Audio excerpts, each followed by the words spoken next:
I didn't have much say in this. Hi, hello everybody, welcome back, hope you're all well. A while back I made a video explaining the different metering modes on your camera. Spot metering, Zen-Wave and ESP matrix or evaluative metering.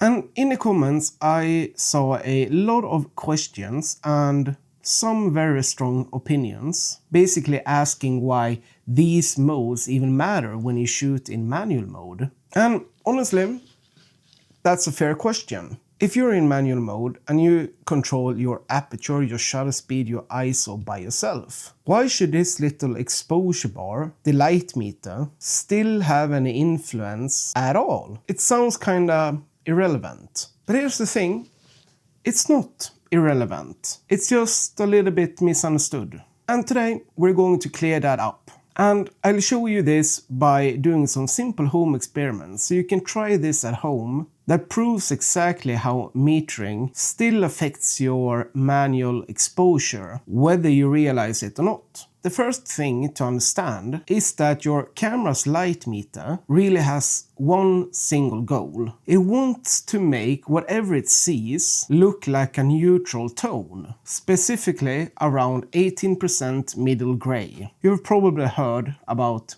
18% gray at some point. But what is 18% gray? It's basically just an average tone, not pure white, not pure black, just in the middle. Think of a classic gray card, or even the color of pavement on an overcast day. It's the industry standard for what a camera considers to be perfectly neutral light reflection. Here's a photo taken at 0 EV. That means when your light meter reads as a 0, when your light meter is in the middle. I open it in Photoshop, I make it black and white, I average out the pixels, and what do we get? Middle gray, or at least close to it. Because it's a little bit more advanced than that, because in a photo there's a lot of different tones.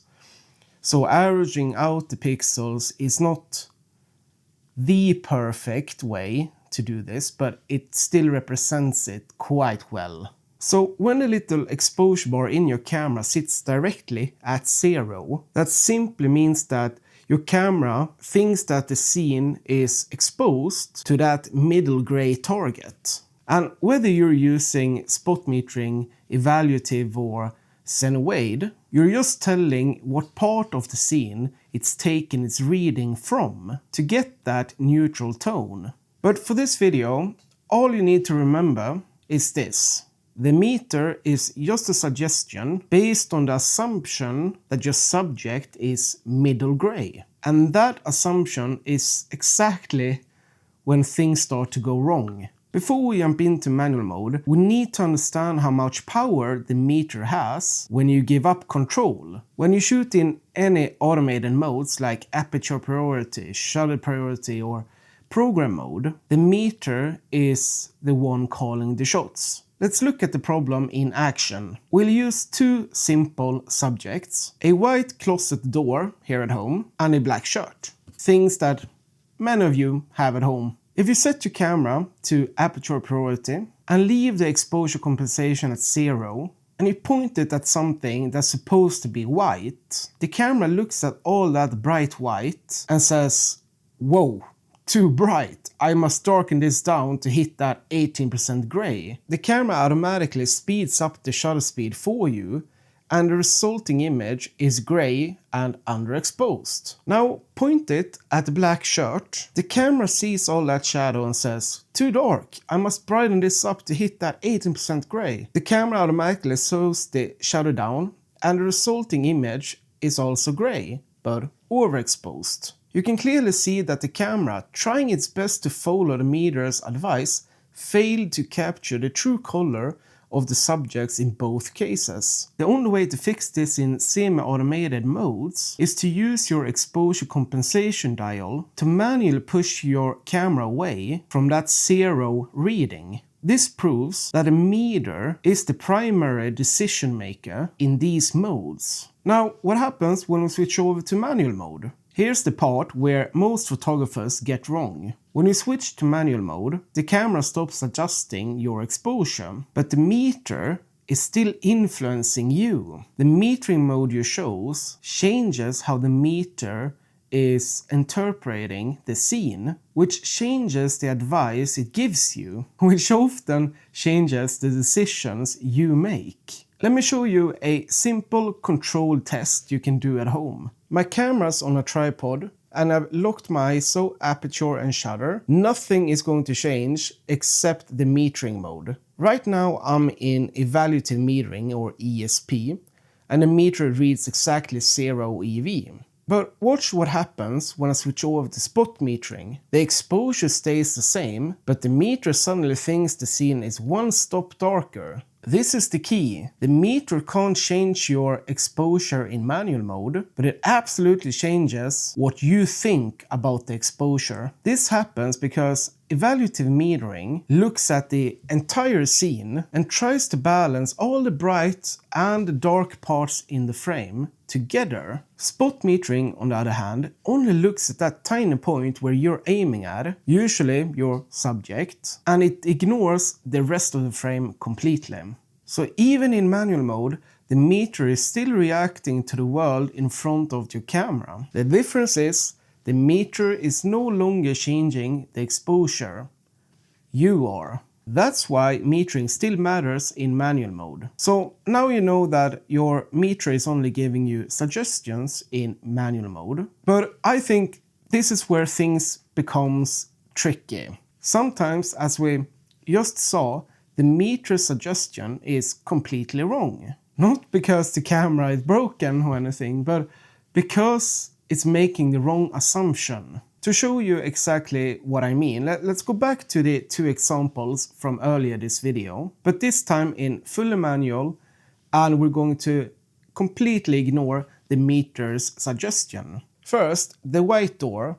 If I expose it exactly as the meter suggests, we now know it turns gray, which is what we saw earlier. But if I deliberately increase the exposure by 1 to 2 stops, now the door is actually white, the way our eyes see it. Now the black shirt. Again, the meter wants to brighten it to gray, but if I lower the exposure by 1 to 2 stops, the shirt becomes properly black again. The meter doesn't know what the subject should look like.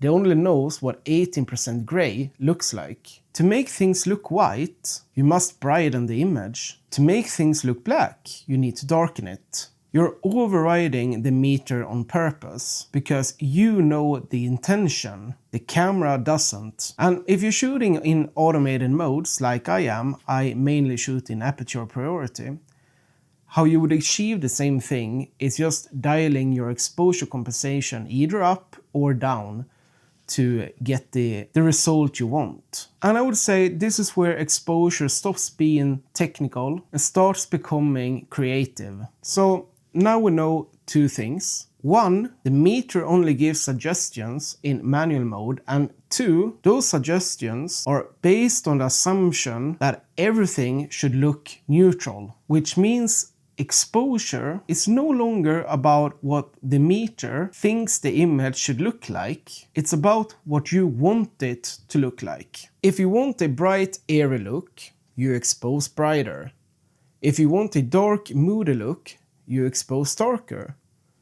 If you want to preserve highlights, you expose for the highlights. And the meter will often disagree with all of these choices, and that's completely fine. Here's a super simple exercise you can do at home, and it's one of the best ways to understand creative exposure. Choose a scene in your home, anything, your desk, your kitchen, or your living room. Take 3 photos with the exact same composition.